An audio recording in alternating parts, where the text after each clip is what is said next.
Assalamualaikum warahmatullahi wabarakatuh. Selamat pagi anak-anak semuanya. Waalaikumsalam warahmatullahi wabarakatuh. Selamat pagi, Bu. Pagi-pagi gini udah pada lemes-lemes aja nih. Kita senyum dulu dong, biar kelihatan cantik-cantik dan gantengnya. Nah, gimana nih kabar kalian semua? Alhamdulillah, sehat, Ibu. Sehat, Bu. Alhamdulillah, kalau misalnya baik, semoga Allah senantiasa menjaga kesehatan kita semua. Nah, apakah ada teman kalian yang tidak hadir pada hari ini? Tidak ada, Bu. Alhamdulillah kalau gitu. Nah, sekarang Ibu ingin kalian untuk mengisi link absen terlebih dahulu yang sudah Ibu kirimkan di kolom chat. Baik, Bu. Oke, sebelum memulai pelajaran pada pagi hari ini, alangkah baiknya kita berdoa terlebih dahulu agar pembelajaran kita pada hari ini diberikan berkah dan juga dipermudah oleh Tuhan Yang Maha Esa. Berdoa dimulai.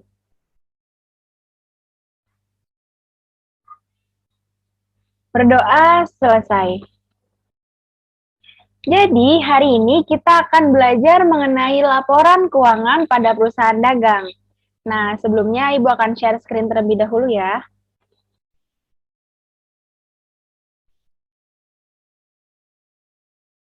Apakah PPT Ibu sudah terlihat?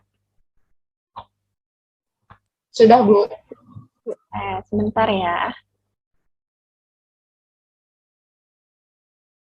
Oke, semuanya sudah siap belajar ya hari ini. Kita lanjut. Jadi, Ibu akan membacakan tujuan pembelajaran pada hari ini. Yang pertama, menganalisis pengertian laporan keuangan perusahaan dagang. Yang kedua, menjelaskan fungsi laporan keuangan perusahaan dagang. Yang ketiga, menguraikan keterbatasan yang dimiliki laporan keuangan perusahaan dagang. Yang keempat, menganalisis tiap-tiap jenis laporan keuangan perusahaan dagang. Dan yang terakhir, melakukan proses pembuatan laporan keuangan perusahaan dagang. Oke, di sini ada submateri. Yang pertama pengertian, yang kedua fungsi, yang ketiga keterbatasan, dan yang keempat atau yang terakhir adalah jenis. Nah, yang pertama adalah pengertian laporan keuangan. Apakah di sini ada yang tahu apa sih laporan keuangan itu? Saya, Bu, izin menjawab. Ya, silakan Sela. Laporan keuangan itu catatan keuangan perusahaan, bukannya, Bu? Nah, benar banget nih. Jadi, laporan keuangan itu berarti catatan keuangan suatu perusahaan. Nah, untuk lebih jelasnya lagi, kita lanjut. Jadi, di sini Ibu sudah menyiapkan gambar yang bisa kalian ingat-ingat untuk menghafal pengertian dari laporan keuangan. Di sini ada gambar catatan, dan ini ada uang, lalu perusahaan, dan juga kalender atau periode. Jadi, kalau digabungin, catatan keuangan suatu perusahaan selama satu periode akuntansi. Nah, untuk lebih jelasnya, pengertian laporan keuangan adalah catatan informasi keuangan suatu perusahaan pada suatu periode akuntansi yang dapat digunakan untuk menggambarkan kinerja perusahaan tersebut. Oke, kita lanjut. Fungsi laporan keuangan. Kira-kira apakah ada yang tahu apa sih fungsi dari laporan keuangan? Saya, Bu, izin jawab. Oke, silakan Novi. Baik, Bu. Jadi, fungsi laporan keuangan salah satunya yaitu yang pertama, menggambarkan keadaan dan kondisi usaha. Yang kedua, sebagai bahan pertimbangan. Yang ketiga, untuk menunjukkan kredibilitas usaha. Bener banget. Jadi yang tadi disebutkan oleh Novi adalah 3 dari 6 fungsi laporan keuangan. Oke, kita next. Nah, fungsi yang pertama adalah menggambarkan keadaan dan kondisi usaha. Maksudnya gimana sih, Bu? Jadi, setelah kita melalui satu periode akuntansi, tentunya itu terjadi banyak hal. Dan dari laporan keuangan ini, kita bisa tahu bagaimana kondisi usaha atau perusahaan pada saat ini. Lalu yang kedua adalah bahan pertimbangan. Jadi, tentunya setiap perusahaan ingin ke depannya lebih baik lagi. Nah, dengan melalui laporan keuangan, para manajer ataupun pemilik perusahaan bisa mempertimbangkan langkah-langkah apa yang harus dilakukan di kedepannya. Lalu yang ketiga adalah menunjukkan kredibilitas usaha. Kredibilitas itu apa sih, Bu? Kredibilitas adalah kualitas untuk mendapatkan kepercayaan. Loh, kepercayaan siapa? Jadi, setiap perusahaan biasanya yang ingin melebarkan sayapnya atau yang membutuhkan dana, mengajukan dana ke bank ataupun ke kreditur lainnya. Nah, di sini para kreditur membutuhkan laporan keuangan untuk melihat apakah perusahaan ini dapat dipercaya dan mereka bersedia untuk memberikan dananya. Lalu yang keempat adalah bahan evaluasi kerja. Ini berkaitan dengan poin nomor 2 dan juga nomor 5. Nah, di sini evaluasi kerja bermaksud untuk menghilangkan hal-hal yang dapat merugikan perusahaan. Yang kelima, bahan perencanaan. Jadi, setelah melalui evaluasi kerja, pertimbangan, lalu hal-hal yang perlu dilakukan dicatat sebagai perencanaan perusahaan. Dan yang terakhir, sebagai bentuk pertanggungjawaban perusahaan. Contohnya, misalnya Sela menjadi CEO suatu perusahaan. Nah, pastinya Sela tidak mungkin datang ke perusahaannya lalu melihat ke finance, melihat ke marketing, atau turun langsung ke lapangan. Jadi, Sela sebagai CEO akan melihat laporan keuangan dan mengetahui hal-hal apa saja yang telah terjadi di perusahaannya. Oke, kita lanjut. Selanjutnya ada keterbatasan laporan keuangan. Loh, setelah mengetahui fungsi, emangnya masih ada ya keterbatasan yang dimiliki oleh laporan keuangan? Tentunya masih ada. Yang pertama adalah metode akuntansi yang beragam. Contohnya, dalam jurnal saja, kita sering menemukan metode-metode yang berbeda. Ya, pertama dalam pencatatan pendapatan. Nah, pendapatan ini bisa dicatat dengan metode pendapatan ataupun metode utang. Lalu dalam pencatatan beban misalnya. Dalam pencatatan beban ini juga memiliki dua metode. Dalam pencatatan beban ataupun aset atau harta. Nah, yang kedua adalah bersifat umum. Karena laporan keuangan dibuat untuk banyak pihak, maka di sini laporan keuangan dibuat bersifat umum, tidak mendetail. Jadi ketika bank ataupun pihak-pihak lain yang memang membutuhkan informasi mendetail, mereka harus menanyakan kembali ke perusahaan. Lalu yang ketiga atau yang terakhir adalah sifat khusus industri. Jadi laporan keuangan ini memang dibuat atau lebih identik kepada perusahaan-perusahaan industri. Sementara perusahaan khusus seperti bank ataupun asuransi memiliki laporan keuangan yang berbeda. Oke, yang keempat atau yang selanjutnya adalah jenis laporan keuangan. Kira-kira ada berapa ya jenis laporan keuangan? Ada yang tahu? Ada 5, Bu. Ya, benar Inga. Bisa disebutkan? Ada laporan neraca, laporan perubahan modal, laporan laba rugi, laporan arus kas, dan catatan atas laporan keuangan, Bu. Nah, benar banget. Menurut PSAK, ada 5 laporan keuangan yang digunakan oleh perusahaan sebagai catatan akuntansinya. Namun, dalam pertemuan kali ini, Ibu hanya membahas 3 jenis laporan keuangan. Yang pertama adalah laporan laba rugi, yang kedua neraca, dan juga perubahan modal. Kenapa? Karena laporan arus kas dan CALK akan dipelajari di kelas 12. Oke, apa sih laporan laba rugi itu? Laporan laba rugi dibuat untuk mengukur kinerja perusahaan dalam satu periode tertentu. Laporan laba rugi berisi rincian mengenai pendapatan, laba atau rugi, dan pengeluaran atau beban perusahaan. Sementara, apa itu laporan neraca? Neraca adalah bagian dari laporan keuangan dari entitas bisnis atau perusahaan yang mencatat informasi tentang aset, kewajiban, dan ekuitas pemegang saham pada waktu tertentu. Lalu yang selanjutnya laporan perubahan modal. Laporan perubahan modal adalah relevansi antara saldo awal dan saldo akhir dari modal atau ekuitas pemegang saham. Nah, kita udah mengerti atau mempelajari nih pengertian-pengertian dari laporan keuangan yang akan kita pelajari. Oke, next. Nah, di sini ada laporan laba rugi. Dalam menyusun laporan laba rugi, berikut adalah 3 hal yang harus kalian perhatikan. Yang pertama adalah bentuk atau format dari laporan laba rugi itu sendiri, karena ada beberapa format dalam laporan laba rugi. Yang kedua, konsep dan pemahaman tiap elemen di dalam format laporan. Dan yang ketiga, mengerti cara menganalisa kegiatan transaksi keuangan. Nah, di sini Ibu sudah memiliki contoh dari laporan laba rugi. Jangan lupa untuk menulis nama perusahaan yang kalian buat. Nah, karena tadi dalam pengertian sudah dijelaskan, ada pendapatan, laba atau rugi, dan juga beban atau pengeluaran perusahaan. Jadi, pertama-tama kita akan mencatat pendapatan yang dimiliki oleh perusahaan. Di sini kita mencatat pendapatan dari penjualan, lalu kita catat nih, hal-hal apa saja yang berkaitan dengan penjualan. Kayak yang pertama ada penjualan itu sendiri. Di sini taruhnya, lalu ada retur dan potongan penjualan, serta diskon penjualan. Seperti yang telah kalian pelajari, bahwa retur dan potongan penjualan beserta diskon penjualan itu mengurangi penjualan, maka di sini 678 dikurang dengan 2.500.000. Hasil penjualan bersihnya adalah 675.879.000.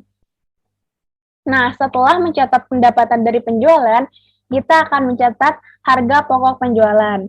Di sini harga pokok penjualannya sebesar 97.422.136.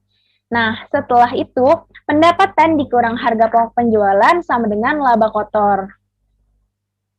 Nah, setelah mendapatkan laba kotor, selanjutnya kita akan mencatat beban atau pengeluaran dari perusahaan itu sendiri. Di sini bebannya terbagi dua nih, ada beban penjualan dan juga beban administrasi. Jadi kalian masukkan beban-beban apa saja yang termasuk ke dalam beban penjualan dan juga apa saja yang termasuk ke dalam beban administrasi. Di sini total beban penjualan adalah 111.100 juta. Kok gue gak bisa baca sih? 111 juta. Oke, ulang. Nah, selanjutnya adalah mencatat beban. Di sini terbagi menjadi dua, beban penjualan dan juga beban administrasi. Nah, total beban penjualan adalah 111.702.450 rupiah. Sementara total beban administrasi adalah 48.797.000. Nah, jumlah beban operasinya adalah 160.499.450 perak. Ini merupakan penjumlahan dari total beban administrasi dan juga total beban penjualan. Nah, untuk mendapatkan laba bersih operasional, itu adalah laba kotor dikurang dengan total beban secara keseluruhan. Setelah itu, kita akan mendapatkan laba bersih operasional. Nah, karena di sini kita menggunakan metode ataupun bentuk multiple step, maka pendapatan dan beban non-operasinya dipisahkan. Di sini pendapatan beban lainnya 0, jadi laba bersihnya tetap sama dengan laba bersih operasional, yakni Rp417.957.414. Oke, kita lanjut ke laporan neraca. Nah, unsur-unsur dalam neraca itu ada aset atau harta, liabilitas atau utang, serta yang terakhir adalah ekuitas. Nah, di sini ada rumus nih, aset sama dengan liabilitas ditambah ekuitas, lalu ekuitas sama dengan aset dikurang liabilitas. Gimana sih cara membuktikannya? Nah, di sini ada contoh atau bentuk dari laporan neraca. Di sebelah kiri ada aktiva atau aset, dan di sebelah kanan ada kewajiban. Nah, kenapa disebut dengan aset sama dengan liabilitas ditambah ekuitas? Karena kalian bisa lihat di sini. Jumlah aktiva harus sama dengan jumlah kewajiban dan modal. Jadi, total keseluruhan aset sama dengan liabilitas ditambah dengan ekuitas. Sementara ketika yang ditanya adalah ekuitas, maka jawabannya adalah aset atau harta dikurang dengan liabilitas atau kewajiban. Jadi, dalam membuatnya, pertama-tama kalian harus memasukkan aktiva lancar. Semua aktiva lancar kalian masukkan mulai dari kas, wesel tagih, sampai dengan asuransi dibayar di muka atau akun-akun lainnya yang sedang kalian kerjakan. Lalu setelah itu kalian menjumlah berapa dari aktiva lancar tersebut. Nah, selanjutnya setelah mengetahui total dari aktiva lancar, kalian harus mencari berapa sih total dari aktiva tetap kalian. Jadi, aktiva tetap atau aktiva yang memiliki jangka waktunya lebih dari 1 tahun, kalian catat di sini. Ada tanah, peralatan kantor, sampai dengan akumulasinya. Nah, jangan lupa akumulasinya itu mengurangi harga dari aktiva tetap tersebut. Setelah itu di sini ditulis jumlah aktiva tetapnya berapa dan jumlah aktivanya merupakan jumlah aktiva lancar ditambah jumlah aktiva tetap. Selanjutnya di sebelah kanan ada kolom kewajiban. Di sini kita akan mencatat kewajiban lancar, kewajiban jangka panjang, dan juga modal atau ekuitas pemilik. Nah, kalian harus mencatat kewajiban lancar yang kalian miliki. Pertama ada mulai dari utang dagang sampai dengan utang gaji. Setelah itu masih sama dengan aktiva, kalian harus mencatat jumlah kewajiban lancar. Setelah itu kalian akan mencatat kewajiban jangka panjang. Nah, di sini apabila kalian tidak memiliki kewajiban jangka panjang, bisa langsung di-strip. Tetapi apabila kalian memiliki, seperti contoh berikut, kalian harus mencatat satu persatu jumlahnya. Jangan lupa untuk dijumlah juga nih kewajiban jangka panjangnya. Setelah itu, kalian jumlah kewajiban secara keseluruhan, yakni merupakan jumlah kewajiban lancar ditambah dengan jumlah kewajiban jangka panjang. Nah, setelah liabilitas selesai, maka kita akan beralih ke modal pemilik. Nah, modal pemilik ini ada per 31 Desember atau yang paling terakhir ya. Jadi di sini karena di sini hanya ada modal pemilik, jadi kalian langsung saja tambahkan dengan jumlah kewajiban secara keseluruhan dan itu akan menghasilkan jumlah kewajiban dan modal yang hasilnya harus sama dengan jumlah total aktiva. Oke, selanjutnya laporan perubahan modal. Nah, di sini ada komponen dalam laporan perubahan modal atau ekuitas. Yang pertama ada modal awal, laba atau kerugian bersih, penerbitan saham baru, kerugian lainnya, dividen, dan juga penarikan modal atau PRIV. Nah, di sini kalian bisa langsung lihat contoh dari laporan perubahan modal. Jadi pertama-tama kita harus tahu nih, modal awal yang kita miliki itu berapa. Di sini modal yang kita miliki adalah 200 juta. Nah, laba bersih itu didapatkan dari laporan laba rugi. Nah, di sini contohnya ada 57 juta. Lalu selanjutnya modal awal ditambah dengan laba bersih. Jadi 200 juta ditambah 57 juta, jadi 257 juta. Lalu kita hitung hal-hal yang mengurangi atau menambah hal-hal yang mengurangi si modal tersebut. Karena tadi kita sudah mencatat hal yang menambah si modal, yakni laba. Di sini ada PRIV atau penarikan modal, lalu ada laba ditahan dan juga koreksi. Semua hal ini karena mengurangi jadi ditambah. 10 ditambah 20 ditambah 1,5 jadi 31 juta 500. Nah, modal akhir dari PT XYZ adalah 257 juta dikurang dengan 31 juta 500, hasilnya 215 juta 500. Nah, karena materi hari ini sudah selesai, untuk menguji pengetahuan kalian dan kefokusan kalian pada hari ini, Ibu ingin memberikan latihan soal. Jadi, hanya 5 aja kok. Itu waktunya 7 menit, dan Ibu akan mengirimkan linknya di kolom chat. Oke, silakan dikerjakan selama 7 menit. Jangan terburu-buru ya, supaya hasilnya maksimal. Baik, Bu.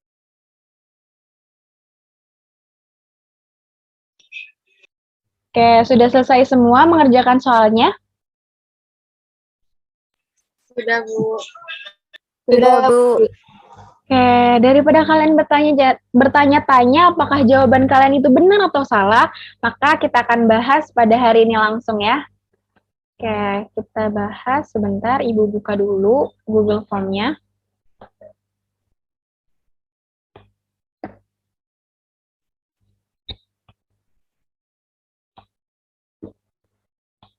Apakah sudah terlihat? Sudah, Bu. Oke, sebentar. Kita mulai dari nomor paling awal ya. Oke, yang nomor 1, apakah ada yang ingin membantu Ibu membahasnya? Saya, Bu, izin menjawab. Oke, silakan Novi. Baik, Bu. Berikut yang bukan fungsi laporan keuangan adalah C, bahan pelaksanaan. Karena selain jawaban yang C, itu termasuk fungsi laporan keuangan, Bu. Oke, benar sekali ya Novi. Berarti Novi mengamati nih penjelasan Ibu tadi mengenai fungsi laporan keuangan. Oke, kita next ke nomor selanjutnya. Nomor 2, ada yang ingin menjawab? Saya, Bu, izin menjawab. Oke, silakan Sela. Jadi, laporan yang berisi informasi mengenai aset, kewajiban, dan ekuitas adalah laporan neraca yang abu. Iya, benar banget ya. Sesuai yang sudah Ibu bahas dalam materi tadi. Kita lanjut nomor 3. Ada yang ingin menjawab? Saya, Bu. Silakan Inga. Yang nomor 3, hasil pengurangan dari penjualan bersih dan harga pokok penjualan dalam laporan laba rugi, yaitu laba rugi kotor, Bu. Iya, benar Yang ya, D. yang D. Jadi seperti yang sudah tadi Ibu jelaskan, kalau misalnya masih di awal tuh penjualan bersih, kita mencatat dulu nih semua penjualan-penjualan dan mengurangi semua elemen-elemen yang mengurangi penjualan sehingga mendapatkan penjualan bersih dan dikurang dengan harga pokok penjualan, maka hasilnya laba atau rugi kotor. Oke, nomor selanjutnya ada yang ingin menjawab? Nomor 4.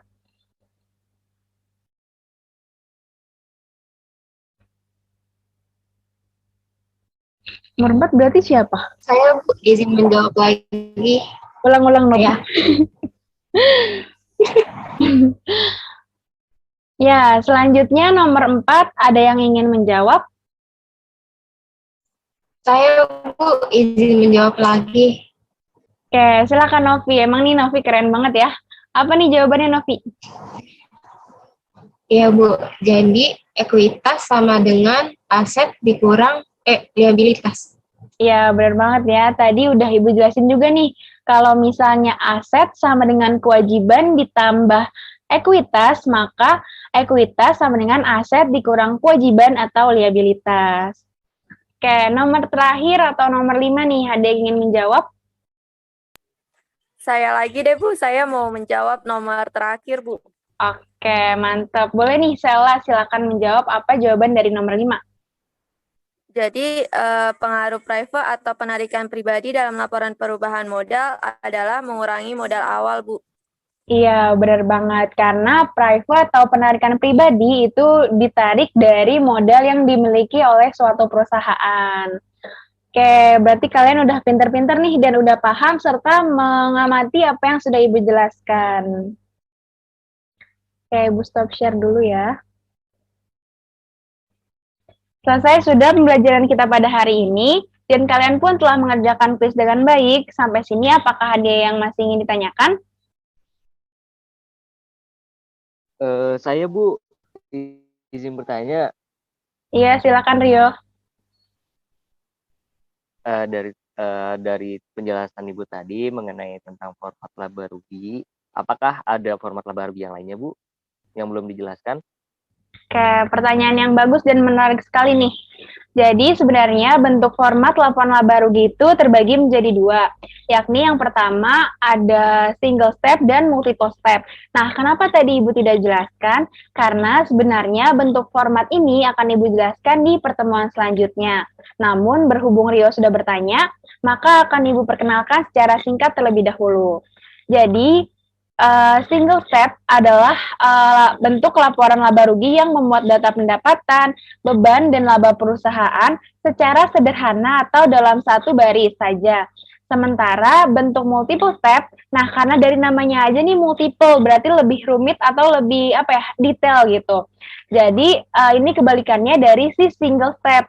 Pendapatan, biaya, dan juga laba perusahaan disajikan terpisah sehingga lebih lengkap atau lebih detail. Apakah sudah jelas, Rio? Sudah sangat jelas Ibu, terima kasih atas jawabannya. Oke, terima kasih kembali, Rio. Apakah masih ada yang ingin ditanyakan lagi? Baik, jika tidak ada lagi, Ibu tutup ya pembelajaran hari ini. Jangan lupa nanti belajar lagi mengenai laporan keuangan perusahaan dagang ini. Kalian bisa cari di internet ataupun di YouTube mengenai pembuatan laporan keuangan perusahaan dagang. Karena untuk pertemuan di selanjutnya, kita akan mempraktikkan bagaimana pembuatan laporan keuangan perusahaan dagang. Baik, Bu. Oke. Baik, Ibu. Mari kita membaca hamdalah untuk menutup pembelajaran kali ini. Alhamdulillahirrabbilalamin. Sekian dari Ibu. Mohon maaf apabila ada salah-salah kata. Wassalamualaikum warahmatullahi wabarakatuh. Waalaikumsalam. Waalaikumsalam. Terima kasih banyak, kasih, Ibu. Ya, terima kasih kembali.